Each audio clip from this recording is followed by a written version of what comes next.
So I attempted to stream this yesterday, but I couldn't log in. It wouldn't let me stream. So, I just ended up recording it. We have 1 level cup of flour minus 1 tablespoon, 1 large egg, a half of a teaspoon of salt. This is just me showing off. People say that I'm not measuring my ingredients, but there's me and some salt in my hand. Half teaspoon scoop there, you can read it. I'll scoop all this salt out. It doesn't work out as well as I would have liked it to, but you can see half teaspoon of salt.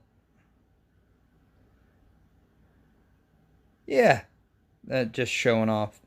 Put that right with the flour. Tablespoon of water with the egg. We're going to make an egg wash out of that. Obviously, you can use a bigger bowl. This recipe does expand. So you're going to take 1 cup minus 1 tablespoon of flour, 1 egg, 1 tablespoon of water, and that's going to be called 1 egg of pasta.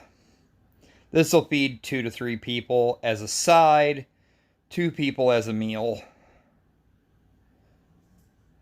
And dump the flour out. We're going to make a nice little well in it. You can do this in a bowl, but I'm doing it on the counter for visibility. You can see it easier. And yes, you can do it on the counter. All you need is your hands and a handy dandy board knife. Plastic, metal, it doesn't matter. If you do it in a bowl, you can just use a fork in your hand. So now I'm going to take the fork here and start spinning the egg. And as I spin it, you'll see I'm catching the edge of the flour and I'm mixing the flour in. Now we're going to make something that almost looks like paste on the inside. It takes a few minutes. This isn't exactly a quick process, but you'll never have pasta like homemade pasta ever again. Now I'm rambling. This is going to be a one-take video, so if I screw something up, I'm just going to leave it. As you see, I start adding in more flour as it goes. Eventually, it's going to ball up, like you can see the edges starting to pull in there. The whole thing will ball in on itself when it gets to a certain point. Like right there. And now we're going to start rolling the flour into it and kind of chopping it in there. Then I'm going to get rid of the fork. Scrape all that off. And I'm going to use the board knife and just put the flour in. I'm going to actually cut it into that ball. Now this is the board knife method. If you're doing this in a bowl with your hand, you're just going to put the flour in and push down. And then just kind of keep folding it into itself. And I'm just going to do this for a couple minutes. Get everything mixed together. Sort of homogeneous. Now the 1 tablespoon of water and the extra tablespoon of flour, these are just starting points. Depending on how humid it is where you are, you may need a little more flour. That's what the tablespoon is about. That, and it's technically by volume, is more than what it would be by weight. You can look it up. I think it's 100 grams of flour to 1 egg. I think that's what it is. But like I said, it's basically 1 cup minus 1 tablespoon. And that's a loose packed cup, not a firm packed cup. Now you could also do this in a food processor. Put your flour in, make your salt, water, egg wash mix, and you'll drizzle it in with the food processor on. You'll start getting a clumpy ball, and you're going to work it about the same way as you do here. It'll work a little bit quicker because everything's already combined. Now as you see, I'm just scooping everything in. I fold it over and I press it down. It's kind of like a loose kneading, but it's still a kneading. Now, we're going to get to a certain point here where everything kind of has the same texture. It all comes together. And we're going to, obviously clean my hands off because they're dirty, but let's try to work this together. And you're going to see that it kind of just falls apart when I apply pressure. This means that the dough is too dry.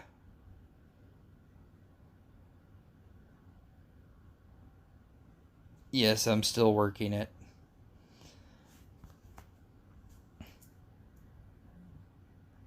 I push it down. I'm trying to get it to actually form together. I'm going to add all this other mix into it. It's all clumpy and starting to form. Like it almost feels like dry Play-Doh that's been left out too long. Smells a lot better, but about that same texture. And you see how the pieces are falling off the bottom of the ball as I work it here. And you see how it kind of crumbles apart instead of just tearing apart. Yeah, it's just breaking up. I'm going to add another half of a teaspoon of water.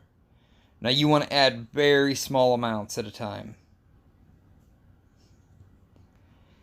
And you get all that combined in the same way I was doing before. Just kind of kneading it in, using the board knife, getting all the flour and egg and everything into one area. That little bit of water will make a big difference. Now this won't turn into a silky dough on its own. The gluten will stretch and you'll create that dough and that effect from mixing it. The combination of the protein from the egg, the gluten in the flour, this all works together to create pasta dough. Now you see here it's starting to come together in that big chunk and how it tears apart instead of just ripping and crumbling apart. That's the consistency you want. It takes a little while to get used to it and figure out where it's at, but that's the best thing I can describe it as. It's going to be a lump. It's not going to fall apart, but if you give it some force, it will come apart. So I didn't need any more flour. I used an extra half a teaspoon of water. Then we're going to take this whole mess, kind of press it down flat, into some shrink wrap. There's no oil, there's no nothing on this. Take all these bits and pieces, I'm going to put them right on, and we're going to wrap it. As I wrap it, I'm going to squeeze it together.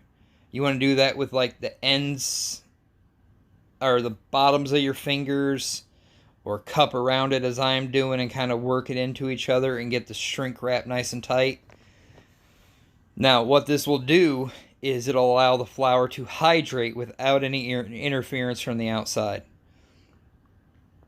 After an hour of sitting on the counter, all the dough is hydrated. Now you can see that ball looks a little bit different and it is much more pliable. All the flour absorbed the moisture, all the protein from the egg, the gluten has relaxed, all this stuff has worked together in that plastic wrap on the counter to create a nice dough ball. Now we're doing this all by hand, so I'm going to be using a roller. Now you could use a big pin roller, you could use a flat roller. I have an actual pasta and pastry roller. That's what I'm going to use. Now, I put extra flour down on the counter. I am going to end up using a little bit of cornmeal, and that's just my preference to do with the cornmeal. You could use semolina flour if you had it. You could just use all flour, but you want to make sure that there's a lot of flour on the exposed dough as you work with it so it doesn't stick. Because mine does. Kind of see here on the top right of the screen there, the dough actually hooked up. And then here on the bottom right, it kind of pinched and started to hook too. So make sure you put enough flour on there. Dough needs to be loose off the counter.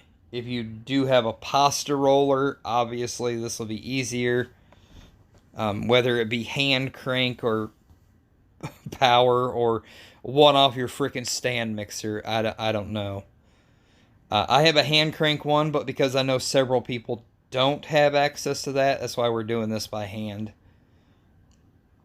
Now I'm going to get it to about a thickness that you can actually start to see your hand through it. You don't want paper thin, but you do want thin enough that you can start to see the trace of your hand behind the pasta. And it's almost there when you look at it here. We're going to give it a couple more rolls. See, I'm working from center out. You want to try to get from the center as much as you can and work your way out to the exterior. If you start pinching the outsides, you're going to end up with some odd shaped and odd looking dough. And your noodles are going to be, well, they're going to be lumpy. I mean, that's the only way to describe it. So I'm going to pick it up. You want to avoid using your fingertips, but you can see the print of my hand through this pasta. We're getting right to about where we need to be. And give it one more roll. I'm going to go a different direction this time to start and just work it out a little more. Add some more flour. Add some cornmeal. Now, the cutting part is where it's going to get you. If you add enough flour so that it won't stick, you can use a knife. You can fold it as I'm doing.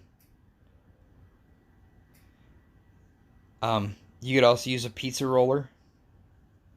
I know that's a really common one I see a lot. They also have rollers that are just for cutting flat pasta, which is basically just a bunch of tiny pizza rollers. I'm going to fold mine and I'm going to hand cut it with a knife. And I'm going to do these from between 1/8 and 1/4 inch.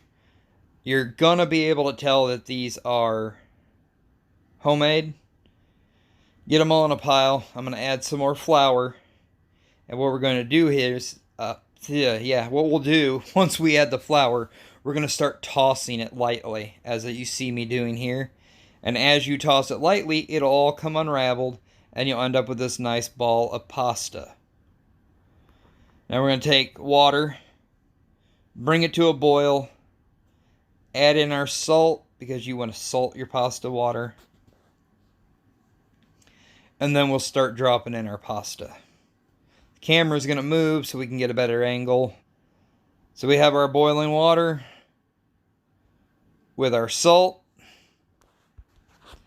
We're going to drop in all of our pasta at once. Now, the heat is cranked up high. I let it come to a boil at a medium high, and then I just crank the heat up to high so it'll maintain the boil. And I'm going to sprinkle in the pasta. You don't want to just toss it because it's fresh. It will clump together. And then I'm going to take my pasta spoon and I'm going to spin the water and kind of make sure that none of the pasta clumps up. If you're using a larger pot with a whole bunch of boiling water, you won't have that problem. As the pasta begins to float towards the top, you know it's done. Drain the pasta and reserve 1/8 cup of water. Add in 1.5 tablespoons of butter, 2 tablespoons of cream, salt, pepper, and sage. Mix it all together, and I'm going to have a nice simple butter noodle. If you have any questions, feel free to ask. As always, smoked meat, not meth. Have a great day.